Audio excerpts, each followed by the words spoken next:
आज एक ऐसी चोरी की कहानी है जिसे कहते हैं कि डायमंड की चोरी, इस सदी की शायद सबसे बड़ी डायमंड हाइस्ट।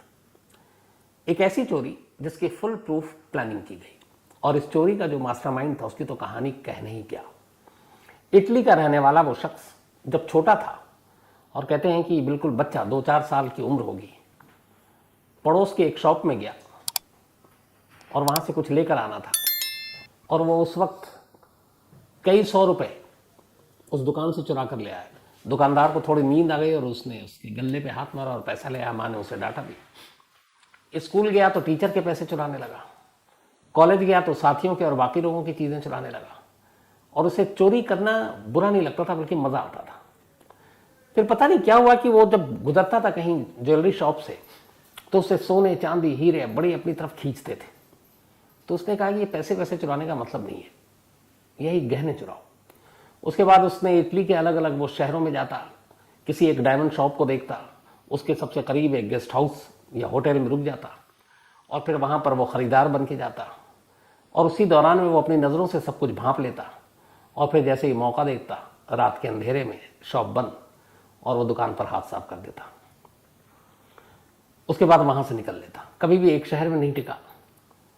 और उसकी सबसे बड़ी खासियत यह कि चोरी का जो माल है वो हर जगह यूं ही नहीं बेच देता, बस उसके 2-3 बड़े खास भरोसेमंद लोग थे जो उससे खरीदते थे, क्योंकि उसे मालूम था कि चोरी करके तो बच सकते हैं, माल खरीदने के बाद पकड़ा जाना आसान है। तो सबसे ज्यादा वो जो एहतियात बरतता था वो चोरी का माल बेचने की वजह से।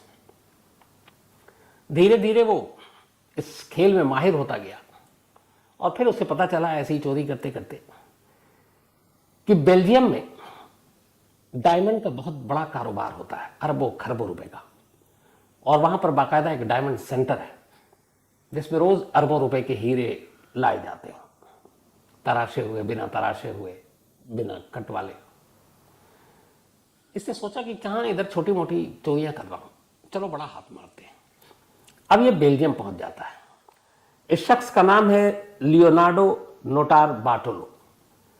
तो लियोनार्डो इटली का रहने वाला नागरिक अब दुनिया का सबसे बड़ा हाथ मारने के लिए जब इसे सब पता चला डायमंड की चोरी करते करते, इसने कहा बेल्जियम चलते हैं।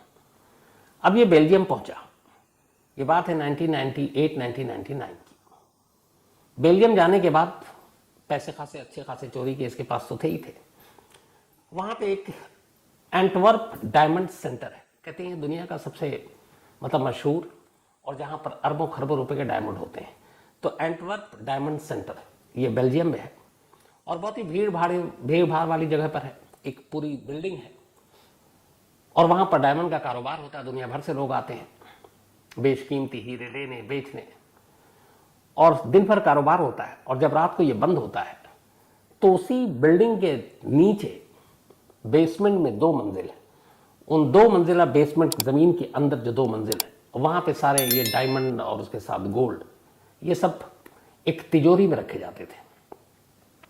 इस बिल्डिंग की खासियत ये थी कि एक तो सीसीटीवी कैमरा, जगह जगह सेंसर, अलार्म, यहां तक कि एक ऐसा सेंसर कि अगर आप वहां गए तो आपके बॉडी के टेम्परेचर और तापमान से भी वो बजने लगेगा, तो सिक्योरिटी अलर्ट हो जाएगी। जो इन्होंने जहां पे सारे डायमंड रखते थे उसके बाहर एक बहुत भारी और मोटा लंबा चौड़ा स्टील का एक गेट था। कहते हैं कि इस गेट को इस तरीके से बनाया गया था कि अगर कोई घुस भी जाए चोर और उसको ड्रिल करके काटे तो उस गेट को काटने में 8 घंटे लगेंगे। अब 8 घंटे तक तो कोई काटता नहीं रहेगा, पकड़ा जाएगा। इसके अलावा उस गेट को अगर खोल भी लिया तो फिर अंदर एक और दरवाजा है और उसकी एक चाबी है और वो चाबी करीब 1 फुट की है। अच्छा, जो मेन ड्रिल जो स्टील वाला है उसको काटने के अलावा उस पर एक लॉक है जो न्यूमेरिकल नंबर है और उसमें 0 से 99 अलग अलग कोड डाले होते हैं और वो कोड भी बदलता रहता है हर हफ्ते। तो वो कोड है, स्टील का गेट है, अंदर एक दूसरा ताला है, 1 फुट लंबी उसकी चाबी है और जब इन दोनों को आप पार करें और अंदर जाए तो अंदर सेंसर है, कैमरे हैं, अलार्म है। तो ये सारी चीजें ये हैं कि फौरन अलर्ट कर दें। अब इतनी सख्ती के बाद कोई इस तिजोरी तक कैसे पहुंचे? इसके अलावा बाहर जो है वो गार्ड है, बंदूकधारी।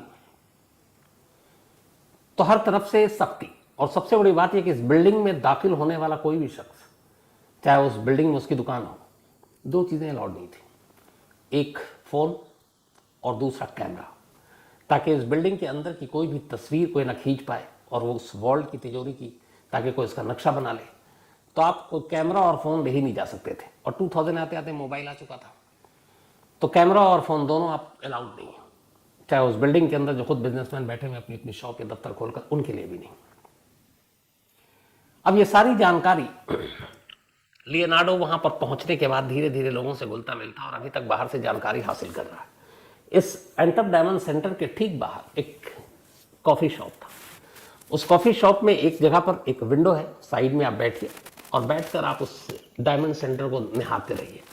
अंदर से बाहर आते हुए लोग, बाहर से अंदर जाते हुए लोग सब दिखेंगे। पूरे दिन लोग बैग में, पॉकेट में ऐसे अपने सारे हीरे लेकर निकलते या हीरे लेकर आते, तो सारी चीजें समझ में आती, लेकिन आप बाहर से देख सकते हैं। लियोनार्डो इस कैफे शॉप में महीनों बैठा रहा। वो जाता है खास वक्त और उसको देखता, दिन में देखता, फिर जब ये डायमंड सेंटर बंद हो जाता तो रात को भी जाकर बैठकर देखता कि रात को क्या हलचल है। कई महीने उसने सिर्फ नजर रखी। उसके बाद उसे लगा कि अब बिना अंदर दाखिल हुए ये चोरी नहीं हो सकती। अब अंदर के बारे में कोई जानकारी तो है नहीं, न नक्शा है न फोटो है, क्योंकि सब कुछ बैन है। तो उसने कहा अंदर जाना पड़ेगा। अंदर जाने का तरीका क्या है उसने पता किया। उसने कहा कि यहाँ पे एक डायमंड व्यापारी बनकर इस बिल्डिंग के अंदर दाखिल होना होगा और आपको अंदर एक शॉप या ऑफिस लेना होगा। इसने एक छोटा सा ऑफिस इस डायमंड सेंटर के अंदर लिया। ये बात है 2000 की। अपने आप को इटली का एक डायमंड का और डायमंड और दूसरे स्टोन्स का इसने एक बिजनेसमैन बताया और उसके बाद अब वो अंदर दाखिल हो गया। जो ओनर होते हैं, जिनका ऑफिस है या शॉप है, उनके लिए एक सिक्योरिटी पास मिलता है, जो पूरे बिल्डिंग में कहीं भी बेरोक टोक आ जा सकते हैं। लेकिन उनके लिए भी है कि आप फोटो नहीं खींच सकते, आप मोबाइल यूज नहीं कर सकते। तो अब लियोनार्डो इस डायमंड सेंटर के अंदर पहुंच चुका था। एक ऑफिस उसके नाम किराया दे रहा है, कुछ उसने डायमंड अंदर में खरीदे भी, बाकी जो अंदर शॉप थे इन्वेस्ट किया उसने। धीरे धीरे अब उस शॉप में या उस ऑफिस में आने जाने के दौरान अब पड़ोसी के दुकानदार, बाकी लोगों से, वहाँ आने वालों से उसकी बातचीत शुरू हुई। जो सिक्योरिटी गार्ड है उनसे बातचीत शुरू हुई। वक्त बीतता गया, कार्ड उसके पास था। अब वो उसने ऐसी जान पहचान बना ली कि गेट पे भी उन्हें पता है अगर सिक्योरिटी गार्ड है कि इसका ऑफिस है इस बिल्डिंग में, तो फिर आपकी जान पहचान हो जाती है, तो फिर आपके ऊपर उतना ध्यान भी नहीं देते। तो अब धीरे धीरे उस डायमंड सेंटर के अंदर के बाकी जो ओनर थे या बाकी स्टाफ, वो लियोनार्डो को अब पहचानने लगा। धीरे धीरे अब लियोनार्डो कई बार उस जो जमीन के नीचे 2 मंजिल जहां पर ये वॉल्ट, ये तिजोरी है, वहां तक भी गया। उसने वो तिजोरी भी देखी, स्टील का दरवाजा भी देखा, लेकिन उसका देखने भर से कुछ नहीं था। उसने कहा कि यहाँ के सारे नक्शे, क्योंकि ये इतनी बड़ी चोरी थी कि वो अकेला कर नहीं सकता था, और अभी तक वो अकेला है, बस उसके दिमाग में ये सारी साजिश चल रही है। तो उसने कहा कि यहाँ के नक्शे और वो सारी चीज़ें बड़ी ज़रूरी हैं। अब सवाल ये है कि कैमरा अलाउड नहीं है, हाँ, मोबाइल ले नहीं जा सकते, तो फिर कैसे? फिर उसने उसका एक तरीका निकाला।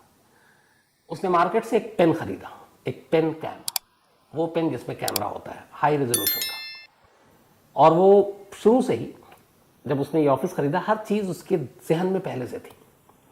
वो हमेशा शर्ट पहनकर अपने ऑफिस जाया करता इस डायमंड सेंटर में, और शर्ट भी वो जिसके अंदर जेब हो। और पहले दिन से ही जब वो जा रहा था तो उस अपनी पॉकेट में शर्ट के एक पेन रखता था। अब धीरे धीरे वहाँ वो सब कुछ जान पहचान हो गई। उसके बाद इसने कहा कि अब तस्वीर खींचने के लिए सिर्फ एक पेन कैम ही काम आ सकता है। इसके बाद उसने एक कैमरा वाला पेन खरीदा। अब उसको पहले दिन शर्ट में वही लगाया, कैमरा ऊपर की तरफ है। चूंकि सारे सिक्योरिटी गार्ड जानते हैं, सब कुछ सभी जानते हैं, और डेली जब आपको देखते हैं आप क्या पहनते हो, ये तो एक ही वेशभूषा, एक ही चीज़, चौंकता कोई नहीं है। पेन भी उसकी जेब में रहती है। तो अब कैमरा वाला पेन लेकर दाखिल हुआ, किसी ने कुछ नहीं देखा। वो आराम से अपना काम किया। उस दिन कुछ काम यूज़ नहीं किया पेन का। अब उस पेन के साथ आता। अब धीरे धीरे उसने पेन से फोटोग्राफ लेने शुरू किया। वो इधर उधर घूमता, वो सारी चीज़ें रिकॉर्ड होती, वीडियो भी था उसमें। इसके बाद अब वो वॉल्ट की तरफ भी जाने लगा। अब लेकिन वॉल्ट में जाने के बाद जितनी आप बहुत देर तक खड़े नहीं हो सकते, तो कैसे वहाँ के सारी चीज़ें ने, तो उसने तस्वीरें तो ले ली, फिर उसे पता चला कि इसका एक कोड है दरवाजे का, जो 0 से 99 के बीच में 4 डिजिट का एक कोड है, लेकिन वो कोड क्या है पता नहीं, और उस कोड से ही वो दरवाज़ा खुलता है पहला, और अगर उसके साथ छेड़छाड़ हुआ, गलत कोड डाला, तो फिर अलार्म सेंसर सब बच जाएगा, सब चौकन्ने, फिर तो सीधे गोली भी पड़ सकती है। तब ये घूम रहा है, लेकिन कोड जो है वो वहाँ का जो मेन सिक्योरिटी इंचार्ज है, जब भी किसी को ज़रूरत होती है अंदर जाने के लिए, किसी शॉपकीपर को, किसी को, वही खोलता है। अब वो जब खोलता है तो दिखता नहीं है, इसे पेन में रिकॉर्ड नहीं होता है, तो ये बड़ा परेशान कि सब कुछ तो हो गया, कोड का क्या करें। फिर इसने एक तरीका अपनाया। शाम को अक्सर जब सारे लोग चले जाते और धीरे धीरे अंधेरा होने लगता, बत्तियां बुझा दी जाती, सेंसर सारे बस और अलार्म ऑन रहते, तो ऐसे वक्त में उसने एक चीज़ देखी कि उस गेट के सामने एक ऐसी जगह है जहाँ पर कई होता है ऐसे रूफ टाइप चीज़ें, तो वहाँ एक स्पेस था जिसके ऊपर उस पेन को रखा जा सकता है, और वहाँ से उस एंगल से अगर कोई वो दबाता है नंबर कोड, तो वो नंबर दिख सकता है। एक रोज़ मौका पाते ही उसने देखा कोई नहीं, और उसने पेन को ऊपर रख दिया और रख कर चला गया। नेक्स्ट डे आया, आने के बाद फिर थोड़ा लेट हुआ ताकि अंधेरा हो जाए, उसने पेन उठाया, वापस गया, कोड उस पेन में कैद हो चुका था जो सिक्योरिटी गार्ड ने डाला था। अब ये भी हो गया। अब धीरे धीरे उसे उसके बारे में सब कुछ पता चल गया, कौन सा है, कहाँ पर है। अब उसे लगा कि इस काम में बाकी लोगों को शामिल करना चाहिए। इसके बाद ऐसे लोगों की इसने तलाश शुरू की। 4 लोग इसे मिले, और चारों अलग अलग फील्ड के माहिर। उन चारों को इसने अपनी पूरी प्लानिंग बताई, और चारों इस काम को करने के लिए राजी हो गए। ये जो 4 लोग थे, इन चारों के इसने कोड नेम रखे थे। आपको याद होगा मनी हिस्ट जैसे शहर के नाम पर रखा था, तो इसमें भी इसने हर एक के अलग अलग नाम रखे थे, और वो नाम कुछ ऐसे थे कि एक का नाम था मॉन्स्टर, एक का नाम था स्पीडी। स्पीडी वो शख्स था जो इलेक्ट्रीशियन भी था और ऐसी चीज़ों को अलार्म वलार्म इन सबको डिसअलार्म करने में माहिर था, और बहुत तेज़ी से, इसलिए इसका नाम रखा था इसने स्पीडी। द मॉन्स्टर ये काफ़ी हेवी था, मतलब कद काठी से भी मजबूत था, और ड्राइविंग भी बड़ी अच्छी आती थी, भाग सकता था, और ये ताले वाले का भी थोड़ा एक्सपर्ट था, ऑलराउंडर था। एक था द जीनियस। जीनियस का काम था खासतौर पर, एक तो अलार्म वाला हो गया था स्पीडी, सेंसर को खराब करना या रोकना, तो तीसरा जीनियस, और चौथा था द किंग ऑफ की, चाबियों का राजा। ये सबसे ओल्ड मैन था, मतलब इसकी उम्र होगी करीब 60 साल। दुनिया का कहते हैं कि कोई भी ऐसा ताला नहीं जो किंग ऑफ की नहीं खोल सकता। तो ये चारों अपने अपने काम के महारथी, और इन चारों को उसने कहा कि शायद दुनिया की सबसे बड़ी चोरी होगी, कामयाब हो गए तो 7 पुश्ते हमारी बैठ कर खाएंगे, लेकिन हमें काबिल लोग चाहिए। इन चारों को उसने सिलेक्ट किया। अब ये 4 और लियोनार्डो 5। अब इनको चाहिए था एक और लोकल शख्स जिसकी शहर के अंदर एक तिजोरी का शॉप हो। ढूंढना शुरू किया गया। एक लालची मिला, और उसके पास सारी तिजोरियां थी। उसने उसको भी अपने इस काम में शामिल किया, लेकिन ये नहीं बताया कि काम करना कब है। अब इसके बाद जो उसके पेन में सारी तिजोरी की तस्वीरें और वीडियो कैद हुई थी, वो सारी चीज़ें उसने उनको दिखाया, उस तिजोरी एक्सपर्ट्स को। उसके बाद उसका एक रिप्लिका, एक बिल्कुल हूबहू वैसी ही एक तिजोरी तैयार हुई, विशालकाय स्टील की, एक बड़े से गोदाम में, गोदाम के अंदर वो तैयार किया गया उसी वीडियो और तस्वीरों के जरिए। एक रोज़ जब लियोनार्डो पहली बार पहुंचा उस तिजोरी को देखने, तो चौंक उठा। उसे लगा कि वो सचमुच उस रियल तिजोरी के पास खड़ा है। अब उसमें यह हुआ कि सारे नंबर लगाए गए, वैसे ही कि आध घंटे से पहले वो ड्रिल से कटेगी नहीं। अब इन चारों महारथियों को कहा गया कि तुम इस तिजोरी के साथ खेलो, और अब आगे का काम तुम्हें ऐसे ही करना है। तो यहाँ पे इनको टाइम दिया जाता था कि कितने टाइम में तुम खोलोगे, तोड़ोगे, सेंसर को तुम बेकार करोगे, अलार्म को तुम रोकोगे, और ये सारी चीज़ें उस जगह पे फिट की गई। मतलब हूबहू वैसी ही सारी चीज़ें तैयार कर ली गई, बिल्कुल रियल सेट टाइप। सब कुछ हो गया। कई बार इन लोगों ने रेकी कर ली। इन सारी चीज़ों में 3 साल बीत गए। लियोनार्डो ने इन 3 सालों में कुछ नहीं किया, इन्वेस्ट किया, उसी डायमंड सेंटर में अपनी एक ऑफिस ली और बस उस तिजोरी और उन जगहों के बारे में सारी जानकारी इकट्ठा करता रहा। 3 साल बीत गए, सारी तैयारियां पूरी हो गई। अब इसके बाद बारी थी इस चोरी की, दुनिया की सबसे बड़ी डायमंड की चोरी की। यहाँ पे ज़्यादातर जो सिक्योरिटी गार्ड और वो थे इस बेल्जियम के, उसमें यहूदी लोग ज़्यादा थे। उनकी खास एक प्रेयर और बाकी चीज़ों का टाइम होता था रात के वक्त, और सैटरडे संडे बहुत ही कम गार्ड होते। उसकी वजह थी इस पूरी बिल्डिंग में सिक्योरिटी सिस्टम इतनी ज़बरदस्त थी, अलार्म हो, सेंसर हो, तिजोरी का गेट इतना कि कोई खोलने का सवाल ही नहीं है। तो सब बेपरवाह, मतलब बेफिक्र थे कि यहाँ कभी कोई चोरी नहीं होगी। तो सैटरडे की रात चुनी गई। उस वक्त खास ये जो कुछ यहूदी जो गार्ड वहाँ पे ड्यूटी पे होते थे, उनकी एक खास रूटीन थी कुछ अपना धार्मिक वो करने की। तो सैटरडे की रात चुनी गई। तारीख थी 15 फरवरी 2003, 15 फेब 2003, सैटरडे की नाइट। लियोनार्डो ने एक कार ली और उस कार में वो इस बिल्डिंग के थोड़ी दूरी पर खुद बैठा हुआ है। बाकी उसके 4 साथियों को, स्पीडी, द मॉन्स्टर, जीनियस और द किंग ऑफ की, इनको इस डायमंड सेंटर में दाखिल होना है। डायमंड सेंटर में आप दाखिल कैसे हो, तो उसके लिए भी पूरी रैकी की गई। डायरेक्ट घुस नहीं सकते थे आप, क्योंकि पहले ही स्टेप से आप कैमरे के सामने आ जाते। इस डायमंड सेंटर के ठीक बराबर में एक बिल्डिंग थी और उस बिल्डिंग में फासला बहुत कम था। उस बिल्डिंग पे एक पाइप जैसी चीज थी इस बिल्डिंग में दाखिल होने के लिए। तो ये दूसरी बिल्डिंग में गए और उस बिल्डिंग से फिर उस पाइप के सहारे इस डायमंड सेंटर की बालकोनी में पहुंच गए। ऊपर पहुंचने के बाद अब इनको अंदर दाखिल होना है। अंदर दाखिल होना है और ये भी पता है कि सेंसर है और लाइट है। तो सबसे पहले जो ये तय हुआ था वो ये कि अंदर दाखिल होते ही आपको सबसे पहले उस जगह की लाइट बंद करनी है जहां पर तिजोरी है, नीचे दो मंजिला है, और उस लाइट को बंद करने के लिए एक खिड़की खोलनी थी और उस खिड़की से इनको अंदर दाखिल होना था और फिर नीचे जाना था। अच्छा, इस पूरी रेकी और ट्रेनिंग के दौरान जो सबसे इंपॉर्टेंट चीज़ थी वो ये कि चूंकि जहाँ पे वॉल्ट रखा हुआ है वहाँ पे लाइट जल रही है और लाइट के साथ कैमरा भी है अंदर। तो अगर आप वॉल तोड़ भी लेते हैं और घुसते हैं तो सीधा सीधा आप कैमरे में कैद हो जाएंगे और जो मॉनिटर कर रहा है वो आपको देख लेगा।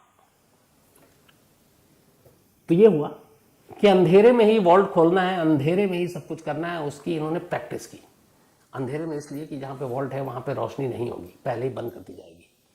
अब सब कुछ चूंकि इनके पास सेम नकली वैसी ही तिजोरी थी, तो ये अंधेरे में ही उसको घुमाते, अंधेरे में उसके कोड डालते, सब कुछ अंधेरे में। तो उन्होंने यही किया, उस खिड़की से घुसे। सबसे पहले वहां पे जो सेंसर था, इन्होंने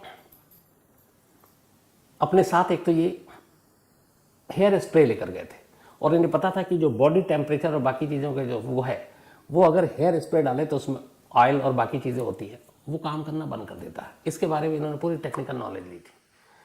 तो पहले अंदर घुसे। जो सबसे पहली चीज़ थी, पूरा चेहरा सामने नहीं लाया, एक कैमरा था। उस कैमरे पे इनके हाथ में एक बैग जैसी चीज़ थी, उस कैमरे के ऊपर डाला, कैमरा बंद। अब ये अंदर दाखिल होते हैं, मतलब ये दिख नहीं रहा है। अंदर दाखिल होते ही इन्होंने अब सबसे पहले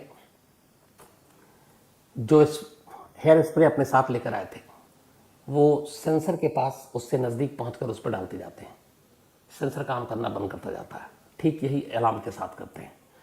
उसके बाद ये नीचे पहुंचते हैं। नीचे सामने तिजोरी थी जिसकी ऑलरेडी रिहर्सल कर चुके थे। कोड इन्हें मालूम था, पेन के जरिए कोड से तिजोरी खोलते हैं। लेकिन अब सवाल ये था कि अंदर एक और दरवाज़ा और उस पर 1 फुट की चाबी, द किंग ऑफ की, उसके लिए पहले से तैयार था। थोड़ी सी कोशिश करता है, दुनिया का कोई ताला नहीं था जो उससे न खुले, वो दरवाज़ा भी खुल जाता है। इसके बाद अब ये अंदर दाखिल होते हैं। अंदर भी सेंसर है, अलार्म है। वहाँ पर भी बहुत ही खामोशी से, बिना करीब आए, ताकि बॉडी के हीट से ही वो बजने लगे, तो अपने आप को दूरी रखकर वो स्प्रे मारा, उसको भी बंद किया। सारे सिस्टम जो अलार्म के थे ये सबको बेकार किया और अब अंदर सारे लॉकर थे। इन्होंने लॉकरों को खोलना शुरू किया। लॉकर में से जितने भी हीरे, गोल्ड, ये सब निकाला, अपने साथ बैग वैग भी लेकर आए थे, उसमें भरा करीब 1 घंटा पूरा लगा, 60 मिनट। 60 मिनट के बाद ये लोग वहां से निकलते हैं, उसी बालकोनी के रास्ते फिर बाहर नीचे उतरते हैं। नीचे लियोनार्डो इनकी इंतजार इनका कर रहा था कार में। ये चारों पहुंचते हैं बैग के साथ, कार में बैठते हैं और वहां से निकल जाते हैं। वहां से निकलने के बाद की प्लानिंग अभी तक किसी को पता नहीं है कुछ क्या है। वहां से निकलने के बाद आप चारों हाईवे की तरफ जाते हैं ताकि बेल्जियम की इस जो डायमंड सिटी सेंटर था इसे दूर जाए। करीब सुबह के 5:30 बजे थे जब ये लोग वहां से निकले थे, 5:30। उसके बाद शहर पे सड़क पे चहल पहल शुरू हो जाती। तो वहां से निकलने के बाद अब ये सब हाईवे पे जाते हैं। हाईवे पे जाने के बाद एक कैफे में जाते हैं, भूख भी लगी, पूरी रात कुछ खाया नहीं। 5 सैंडविच खरीदते हैं। सैंडविच खरीदने के बाद, और इसका बिल देता है लियोनार्डो, बाकायदा पर्ची कटती है, उसमें नाम वाम सब कुछ आता है जो उसने पे किया। अब वहां से फिर ये निकलते हैं। एक रास्ते में सुनसान जगह आती है, गाड़ी रुकती है। फिर ये तय होता है कि हम लोगों ने जो चोरियां की हैं, चूंकि चेहरा भी ढका हुआ है सब कुछ, तो जो कपड़े पहने थे, अच्छा अंदर जाकर कोई डीएनए या फिर फिंगरप्रिंट न छोड़ दें, उसके लिए प्लास्टिक के इन्होंने दस्ताने और बाकी सारी चीजें पहन रखी थी। तो कहा उन सारी सबूतों को जला देते हैं ताकि किसी के हाथ कुछ ना आए। तो हाईवे के किनारे एक झाड़ियां जंगल थी। लियोनार्डो और उसके सारे साथियों ने सब कुछ जला दिया। एक इसमें जो शख्स था उसकी तबीयत ठीक नहीं थी, शायद सदमे में था कि इतनी बड़ी चोरी कर ली। तो ये सब जलाकर चले आए। उससे कहा कि तुम भी जला कर आओ। इसने कहा आता हूं। आधा सैंडविच जो है इसने खाया नहीं, वहीं पे छोड़ दिया, और बाकी कुछ चीजें जलाई, कुछ इसने छोड़ दिया। इसको जल्दी भागना था और कुछ घबराहट हो रही थी। इसने कहा इस जंगल में आकर इन चीजों से कौन हमारा पता लगाएगा, और उसने बिना जलाए हुए वहां से निकल गया, चला गया। अब ये लोग सब अलग अलग। अब इत्तेफाक से सुबह हुई, इस चोरी की खबर पूरे देश में पता चला। 8 अरब रुपए के डायमंड चोरी हुए थे, और डायमंड के साथ कुछ गोल्ड थे और कुछ स्टोन थे बहुत महंगे। 8 अरब रुपए, 8 अरब, पता नहीं कितने जीरो लगते हैं। अब हंगामा मच गया। ये लगा कि बहुत सारे बिजनेसमैन तो बर्बाद हो गए। पुलिस ने अपनी जांच शुरू की। सीसीटीवी कैमरे से रात और सुबह के वक्त की उन सारी गाड़ियों को चेक किया गया। तो एक गाड़ी इनको सस्पेक्ट लगी, वही गाड़ी जिसमें ये थे। उस गाड़ियों को खंगाला गया तो पता चला कि ये हाईवे की तरफ गई। फिर उसके जरिए पुलिस उस रेस्तरां तक पहुंची जहां से सैंडविच खरीदा गया। उस रेस्तरां में जब पहुंचे तो पुलिस ने कहा कि जिन लोगों ने खरीदा उसका कुछ है। तो वहां एक पर्ची मिली, जो इन्होंने सैंडविच खरीदी उस पर लियोनार्डो का ही नाम और पता लिखा हुआ था। अब पुलिस उसके बाद उस आगे की गई कि देखते हैं यहां पे क्या कुछ है। उन झाड़ियों तक भी पहुंच गई। वहां से इनको कुछ जो नहीं जले थे, जो एक ने गलती की, वो बाकी चीजें मिल गई। वो सारी चीजें उठाई। इसके बाद पुलिस अब सीधे, चूंकि नाम पता मिल चुका था, लियोनार्डो के घर पहुंच गई। वो घर पे था, उसे गिरफ्तार कर लिया। गिरफ्तार करने के बाद पूछताछ हुई। वो लगातार मना करता रहा। पुलिस ढूंढती रही। आखिरकार अदालत ने लियोनार्डो को 10 साल की सजा सुनाई। लेकिन पूरे कैद के दौरान उसने एक बार भी अपने बाकी 4 साथियों का नाम नहीं लिया कि वो कौन है। और उनमें से कुछ ही डायमंड, मतलब 8 अरब में से पुलिस रिकवर कर पाई। बाकी का आज तक, मतलब 20 साल हो गए, सुराग नहीं मिला। और कमाल की बात यह कि इन 20 सालों में कभी भी लियोनार्डो ने अपने 4 साथियों का नाम नहीं बताया। जब भी बताया, कई कुछ जर्नलिस्ट जेल में भी उससे मिलने गए, और उस जेल में उसने बहुत सारे लोगों को झूठी सच्ची कहानी सुनाई। लेकिन एक कहानी उसकी कॉमन थी। उसने कहा कि मैं अपने 4 साथियों के बारे में और कुछ नहीं बताऊंगा, लेकिन उनके नाम बताऊंगा।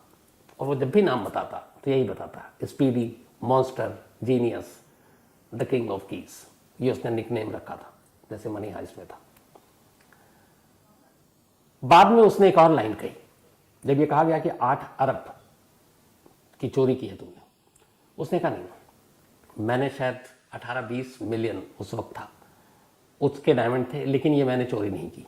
उसका कहना है कि एक बड़े डायमंड बिजनेसमैन जिनका अपना शॉप था इस डायमंड सेंटर में, उन्होंने मुझसे ये चोरी करवाई ताकि वो इंश्योरेंस के पैसे क्लेम कर सकें, ये दिखाकर कि कुछ लाख डॉलर के डायमंड चोरी हुए और वो उससे बहुत ज़्यादा पैसे इंश्योरेंस कंपनी से क्लेम कर सके। हालांकि उसके इस जो इल्ज़ाम लगाया उसकी कभी